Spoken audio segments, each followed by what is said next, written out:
Le ministre de l'économie numérique, de l'information et de la communication vient de boucler une tournée d'information en Europe et en Amérique. Pour rendre compte des résultats de sa mission, le ministre était cet après-midi devant la presse. Pour Mahamadou Kamara, la mission a été satisfaisante. Nyanya Aliou Traoré, reportage. Durant 10 jours de tournée d'information, le ministre de la Communication a sillonné l'Europe et l'Amérique avec comme objectif principal donner l'information correcte sur la situation qui prévaut au Mali, particulièrement à Kidal. Pour cela, Mahamadou Kamara. Le premier est la presse des pays concernés. Le deuxième est notre diaspora, nos compatriotes présents dans ces pays. Et troisièmement, quelques rencontres politiques. Pour ce qui est de la presse, je pense que vous avez eu les uns et les autres certains échos. On a souvent reproché aux autorités de ce pays, par le passé, de laisser d'autres dire la réalité du Mali à notre place. Et souvent, cette réalité n'était pas exacte. Nous avons rencontré nos compatriotes, comme je l'ai dit, qui étaient en réel besoin d'informations. Imaginez, vous êtes loin du pays, vous entendez toutes sortes d'informations, vous ne savez pas ce qui s'y passe réellement. Je pense que cette visite a été saluée par eux. Pour ce qui est des contacts politiques, nous les avons limités puisque c'est avant tout le rôle du ministère des Affaires étrangères d'œuvrer dans ce sens-là. Mais ce qu'on peut retenir, c'est qu'il y a un appui intact de la part de nos partenaires au Mali.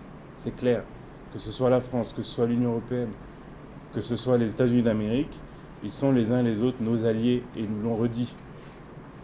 Ils ont les uns et les autres renouvelé leur soutien au Mali dans le cadre du respect strict et scrupuleux de l'intégrité territoriale du Mali, mais aussi dans le cadre d'un appui à la lutte antiterroriste.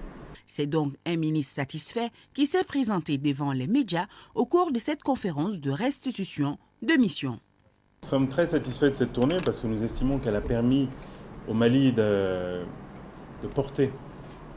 Elle a permis au Mali d'avoir une voix sur la scène internationale et de pouvoir dire à tous nos amis dans le monde, à nos compatriotes, où qu'ils soient, quelle était la situation réelle au pays et surtout quel était l'engagement de l'État de tout faire pour que l'intégrité territoriale soit respectée, de demander l'appui de nos partenaires pour lutter contre le terrorisme et d'aboutir à une sortie de crise par la voie du dialogue. Donc je pense que ce message a été compris partout où nous avons été, en Europe comme aux États-Unis, et nous avons un soutien renouvelé de la part de l'ensemble de nos partenaires. Donc mission positive. L'actualité s'est invitée à la rencontre. Le ministre a donné des éclairages sur ses missions et celles du porte-parole du gouvernement. Il a également évoqué les bonnes relations existantes entre le Mali et le FMI. C'est que les relations avec les institutions internationales sont bonnes. Il n'y a pas de problème. Simplement, lorsqu'ils viennent et qu'ils font la revue, ils vous demandent des informations. Nous avons donné toutes les informations concernant l'acquisition de l'avion, qui aujourd'hui ne fait plus aucune polémique, malgré ce que certains en disent. Ensuite, le FMI a également demandé des informations sur les contrats d'équipement militaire. Bon, les récents événements ont bien montré qu'il était nécessaire d'équiper notre armée. Donc sur le fait qu'on achète des équipements pour l'armée, il n'y a aucune équivoque, aucun doute, aucune remise en question. Ce que demande le FMI, c'est comment vous avez fait pour financer. Donc comme ils n'ont pas terminé ce travail, ils n'ont pas encore eu toutes les informations qu'ils ont demandées, la revue est décalée. Voilà, donc les sommes qui devaient arriver du FMI sont décalées de quelques semaines, de pas trop longtemps on l'espère, mais elles ne mettent aucunement en péril le budget de l'État.